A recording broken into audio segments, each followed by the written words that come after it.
33. ölkəm Estoniya. Bu videoda sizi Tallinn şəhəri ilə tanış edəcəm. Finlandiyanı gəzdikdən sonra gəmi ilə keçirik Estoniyaya. Bu iki ölkəni Finlandiya körfəzi ayırır. Baltik dənizinin bir hissəsidir. Bu böyük gəmi ilə 2 saat yol getdikdən sonra gəlib çatırıq Tallinn şəhərinə. Gecəni dincəldikdən sonra gözlərimi gözəl bir şəhərdə açıram. Tallinn o qədər qədimi və tarixi tikililəri ilə məşhurdur ki, insan baxdıqca valeh olur. Gəlin sizə Estoniya haqqında ümumi məlumat verim. Estoniya 18-ci əsrdə Rusiya imperiyasının tərkibində olub. 1-ci Dünya müharibəsindən sonra 1918-ci ildə müstəqilliyini elan edir. Rəsmi dili Eston dilidir, hardasa Rus dilinə yaxındır. Pul vahidi isə evrodur. Old City şəhərin mərkəzi sayılır.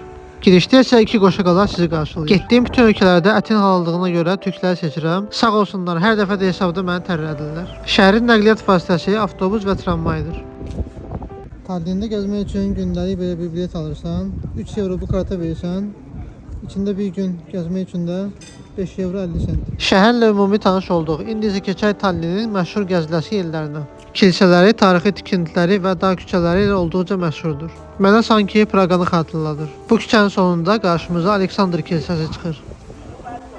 Bu arxamda gördüyünüz Tallinnin ən məşhur simvollarından biri Aleksandr kilsəsidir. 1894-cü ildə tikilib. Gəlin görək içərisi necə görsənir.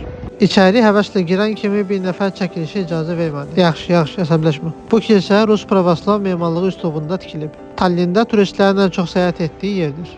Kilsənin yaxınlığında daha bir məşhur yer var. Bu arxamda gördüyünüz Tompeya qalasıdır. Tallinnin ən qədim tikililərindən biri. 9-cu əsrə kimi gedib çıxır.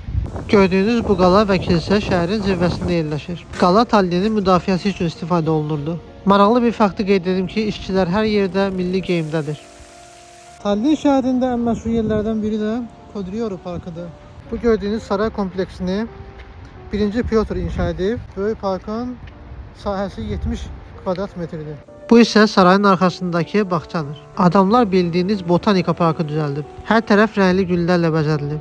Burada da maraqlı bir ara keçid var. Birbaşa bağçaya girir. Qızlar belə yerdə şəkil çəkdirmək üçün ürəkləri gedir. Sırada isə Tallinnin ən məşhur böyük bazarı var.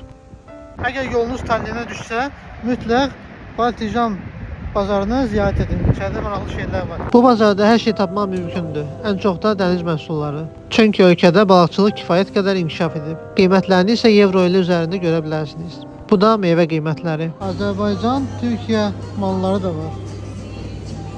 Azərçay, sirap. Bir qız gəldi mənə acılı badam verdi. Almond with sugar and spices. Thank you. Estoniyanı mənimlə birlikdə gəzdiyiniz üçün sizə təşəkkür edirəm. Növbəti ölkə vloqlarında görüşərik.